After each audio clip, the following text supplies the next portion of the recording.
It's been more than a month since Islamist rebels seized the industrial Syrian town of Adra and allegedly massacred dozens of civilians there. Heavy fighting left thousands displaced, and militants still hold large parts of the city, making it impossible to go in and verify the details of any atrocities. Yet RT became the first foreign TV crew to get to the area since the start of the siege and spoke to some of the survivors there. Adra is just a 20-minute drive from Damascus, but the highway runs through an area firmly under rebel control. So instead, we take a newly created path, driving through high mounds of sand and piles of old tires the army uses to shield its convoys from attacks. It may be longer, but it's a safer route. Government officers told us that last December, Adra was attacked by militants from Al-Qaeda-linked groups and the Free Syrian Army. They stormed into the city and they kept the civilians in their buildings, using them as human shields, which made our mission very difficult. This is why it takes so long. We want to avoid civilian losses. There are actually two Adras, the old town, Adra al-Balad, and the workers' house and complex nearby, Adra al-Maliyah. Both are now besieged. We made these embankments here to separate Adra al-Balad and Adra al-Maliyah and to prevent the militants uniting. These corridors go all around the besieged cities, with the army watching the area day and night. This is one of the checkpoints of the Syrian army. Behind this wall is territory held by militants. And these soldiers' strategy and mission right now is just to watch this area and to shoot if they see the enemy approaching. And this is actually all they can do. Any military operation could threaten the lives of those who remain hostage.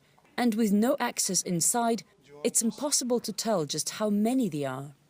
But luckily, most of the residents managed to escape Adra.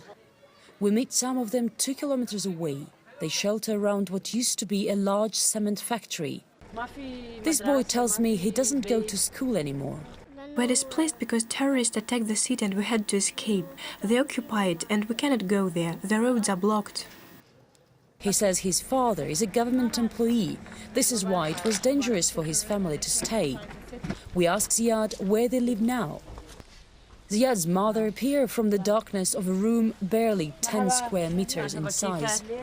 Everything what is happening is wrong. There was no need for any of this. See where we are now, what degree we have reached now.